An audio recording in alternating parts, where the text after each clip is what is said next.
Bonjour tout le monde. Donc maintenant, vous êtes rendu à calculer les coûts des travaux de peinture. Ce qui est important à comprendre, en fait, c'est qu'on a 3 murs à peinturer. Donc le peintre va devoir peinturer ces 3 murs-là.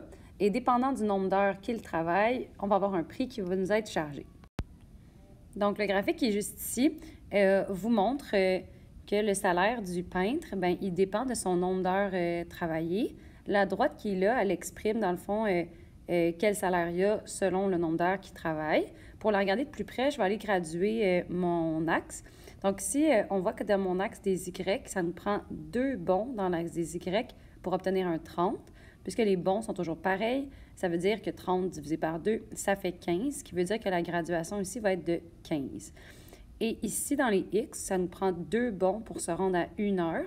Puisque les bons sont constants, bien, si on fait 1 divisé par 2, ça fait 0,5. Donc, maintenant que ça c'est fait, je vais aller observer les endroits où ma droite croise pile sur le quadrillage de mon plan cartésien. Et ce que je vois, c'est qu'en fait, si mon plombier ne travaille pas, donc il travaille 0 heure, eh bien, il va le charger 0 $. S'il travaille 2 heures, il va charger 45 $. S'il travaille 4 heures, il va me charger 90 $. Donc, si je cherche le coût, ce que j'ai besoin de savoir, c'est le nombre d'heures travaillées. Et pour savoir le nombre d'heures travaillées, eh bien, ça se passe dans le problème algébrique. Donc, dans le paragraphe ici, vous avez de l'information sur le temps que ça va prendre pour peinturer les 3 murs. Donc, nos 4 inconnus, c'est qu'on a le temps pour le premier mur, le temps pour le deuxième mur, le temps pour le troisième mur et finalement le temps que ça va prendre au total. Maintenant que nos 4 inconnus sont énumérés, maintenant ce qu'on va aller chercher, c'est trouver l'expression algébrique qui représente chacun de ces 4 inconnus-là. C'est à vous de construire cette expression algébrique-là avec les informations qu'il vous donne dans le texte. Donc, en premier, on va aller voir le lien de dépendance entre chacun de ces inconnus-là. Donc, le deuxième mur prend 140 minutes de moins que le double du temps pour le premier mur. Ça me donne comme information que le deuxième mur se fie sur le premier mur.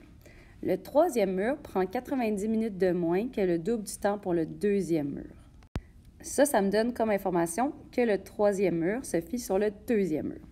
Et en tout, pour peinturer les 3 murs, cela prendra 280 minutes de plus que la moitié du temps pour le deuxième mur. Ce que ça me donne comme information, c'est que le temps total pour les 3 murs, ça se fie aussi sur le deuxième mur. Bien, ici, le troisième mur se fie sur le deuxième mur, puis le deuxième mur se fie sur le premier, puis le total se fie sur le deuxième. Bien, en fait, sur qui on se base au départ? On se base sur le premier mur. Et ça veut dire que c'est à lui qu'on va aller mettre le X. Par la suite, on ne pourrait pas aller trouver l'expression algébrique du troisième mur parce qu'on a besoin du deuxième mur. Même chose pour le total, on a besoin du deuxième mur. Donc, on doit aller écrire l'expression algébrique pour le deuxième mur. Et ça se passe ici. Le deuxième mur, ça prend 140 minutes de moins que le double du temps pour le premier mur. Donc, ils veulent qu'on enlève 140 au double du temps du premier mur. Bien, on va doubler le temps du premier mur, puis on va y enlever 140 tout simplement. Ensuite de ça, le troisième mur, ça prend 90 minutes de moins que le double du temps pour le deuxième mur. Ça veut dire qu'ils veulent qu'on enlève 90 au double du deuxième mur. Bien, donc ce que je suis allée faire, c'est tout simplement doubler le deuxième mur et lui enlever 90. Et au total, en tout, pour peinturer les 3 murs, cela prendra 290 minutes de plus que la moitié du temps du deuxième mur. Donc, ils veulent qu'on ajoute 280 minutes à la moitié du deuxième. Donc là, comme vous voyez, j'ai fait la moitié du deuxième, mais là, ils veulent qu'on ajoute 290 minutes à ça. Donc maintenant, ce que ça, c'est fait. Vous, ce que vous cherchez, comme je l'ai dit tout à l'heure, c'est le nombre d'heures travaillées au total. Donc, ce que vous cherchez, c'est le temps pour les 3 murs mis ensemble. En ce moment, dans l'expression algébrique, vous avez un inconnu qui est le X. Donc, si vous aviez le X, vous seriez capable de trouver le temps pour les 3 murs, donc le nombre d'heures travaillées du peintre. Bien, le X, c'est quoi en fait? Bien, c'est le temps pour le premier mur. Ça veut dire que si vous avez le temps pour le premier mur, vous allez être capable de déduire le temps pour les 3 murs et ensuite aller déduire le prix chargé. Donc, c'est pour ça que ma deuxième étape, je l'appelle temps pour le mur 1. Si vous êtes avec Madame Doré ou même Madame Laforêt, je pense aussi que votre titre, ça serait équation et résolution. Mais moi, dans le fond, je travaille en me disant que qu'est-ce qu'on cherche? Bien, on cherche le temps pour le mur 1. Si vous cherchez le temps pour le mur 1, en fait, ce que vous cherchez, c'est la valeur de X. Quand vous cherchez la valeur de X, en fait, bien, vous devez avoir une équation, puis la résoudre. Une équation, en fait, la particularité, c'est qu'il faut qu'il y ait un égal à quelque part. Je vais vous donner des exemples d'équations qui ne font pas de sens. Donc, vous n'avez pas le droit d'écrire que le temps pour le mur 1, c'est égal au temps pour le mur 2. Donc, de mettre ces deux expressions-là algébriques égales. Parce qu'il n'y a absolument rien dans le problème qui dit que le temps pour le mur 1, c'est égal au temps pour le mur 2. Donc, tu n'as pas le droit de dire ça. Tu n'as pas le droit de dire non plus que le temps pour le troisième mur, c'est égal au temps total pour les trois murs. Parce que ça ne fait pas de sens, puis il n'y a rien qui dit ça dans le problème. Donc, toi, ce que tu cherches, c'est une expression, une équation qui fait du sens.